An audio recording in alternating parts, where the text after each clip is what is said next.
Assalamualaikum warahmatullahi wabarakatuh. Pada kesempatan kali ini saya akan memaparkan hasil penelitian saya yang berjudul Otoritas Hadis Mutawatir dalam Wacana Klasik dan Modern berdasarkan dua perspektif ulumul hadis.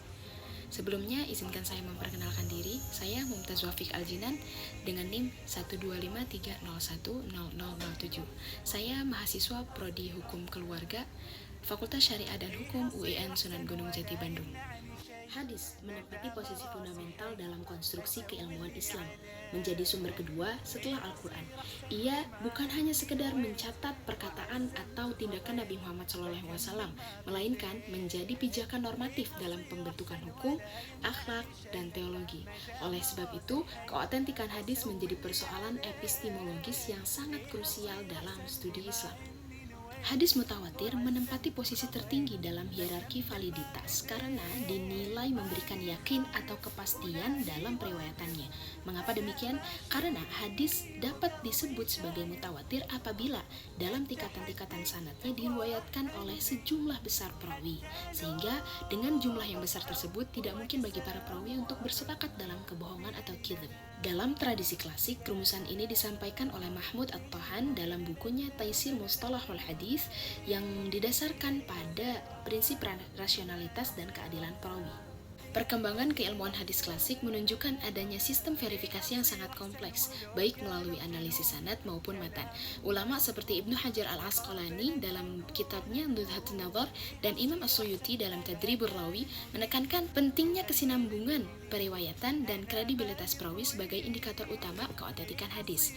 Namun, dalam konteks modern muncul beberapa kebutuhan untuk menafsirkan kembali konsep otentisitas hadis tersebut agar selaras dengan prinsip verifikasi ilmiah kontemporer.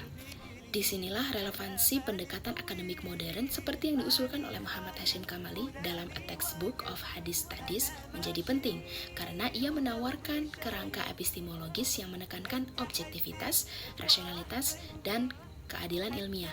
Dalam pandangan Kamali, ilmu hadis tidak hanya berbicara tentang transmission of reports atau riwayah, tetapi juga understanding of meaning atau dirayah. Oleh karena itu, untuk menjawab rumusan masalah ini, penelitian ini menggabungkan antara karya klasik dan modern, di antaranya karya Mahmud At-Tahan, yaitu Taisir Mustalahul Hadis, dan karya Muhammad Hashim Kamali atau A Textbook of Hadith Studies.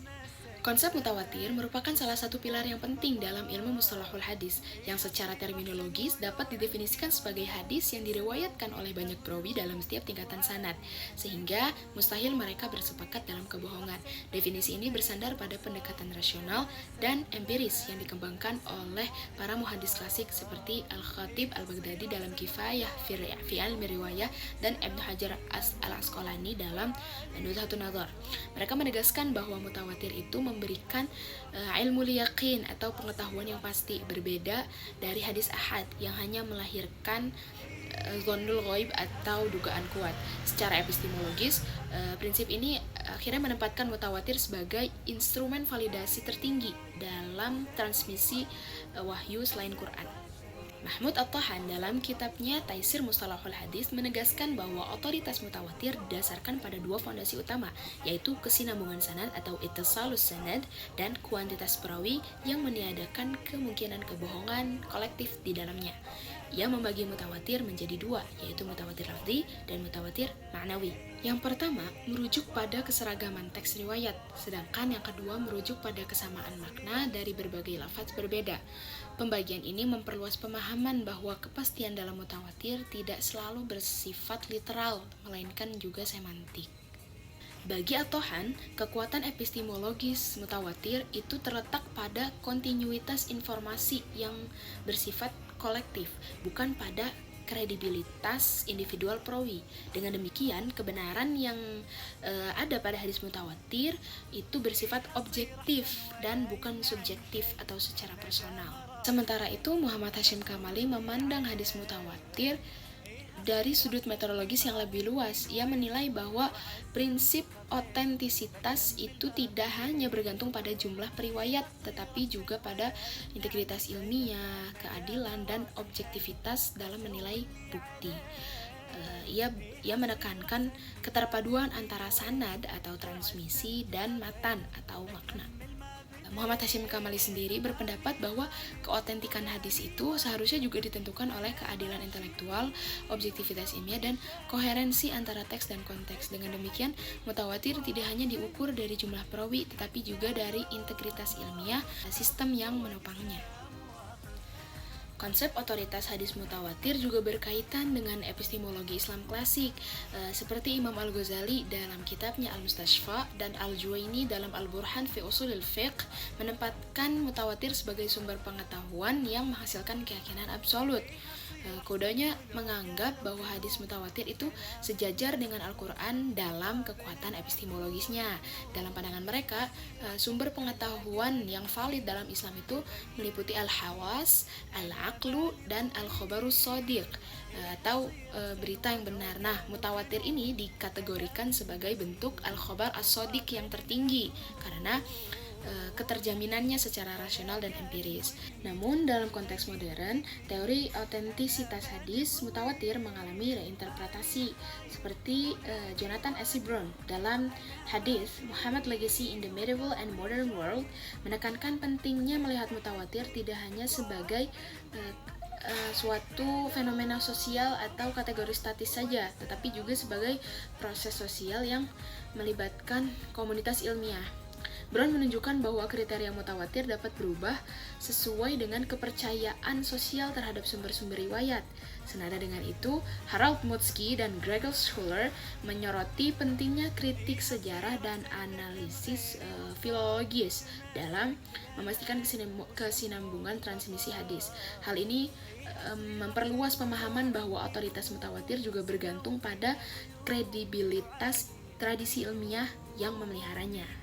Nah, dengan demikian, penelitian ini menempatkan hadis mutawatir dalam spektrum epistemologis yang melibatkan dua kutub, yaitu perikatan klasik yang mana menekankan pada kuantitas dan kesinambungan sanad sebagai jaminan kebenaran, serta pendekatan kontemporer yang mengedepankan kejujuran ilmiah, objektivitas, dan verifikasi rasional.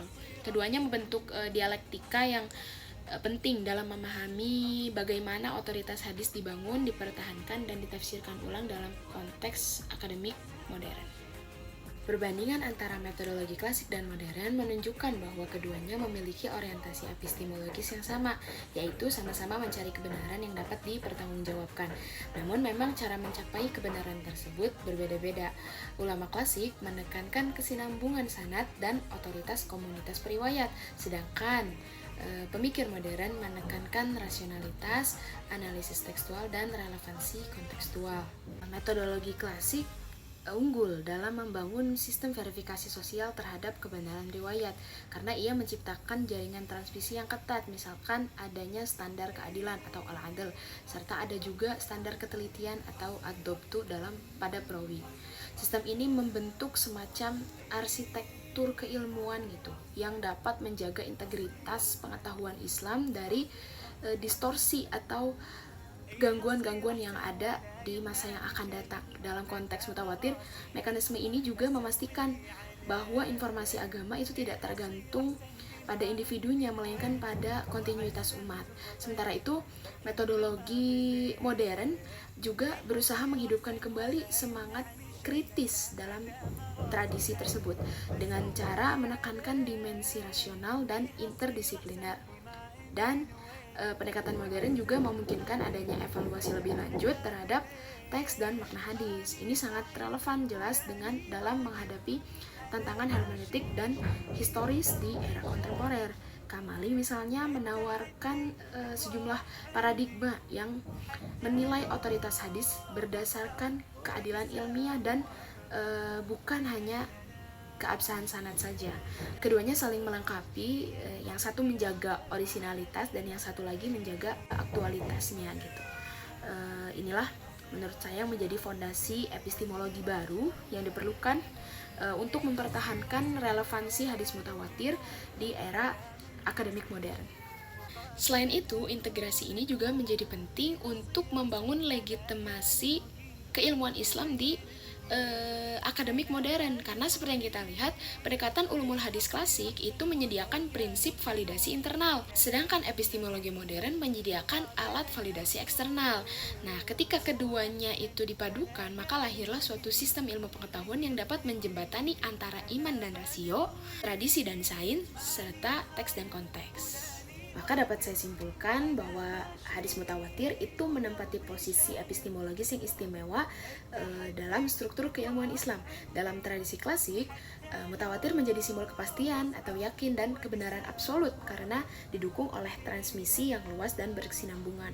Sementara dalam kajian kontemporer, konsep ini mengalami perluasan makna, jadi tidak lagi terbatas hanya pada kuantitas perawi, tapi juga mencakup integritas ilmiah dan rasionalitas metodologis.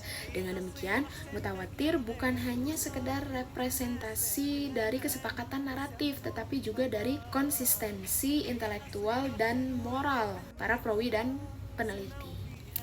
Dapat kita lihat antara Mahmud At-Tohan dan Muhammad Hashim Kamali sendiri menunjukkan adanya kesinambungan dan sekaligus pergeseran epistemologis. At-Tohan itu menekankan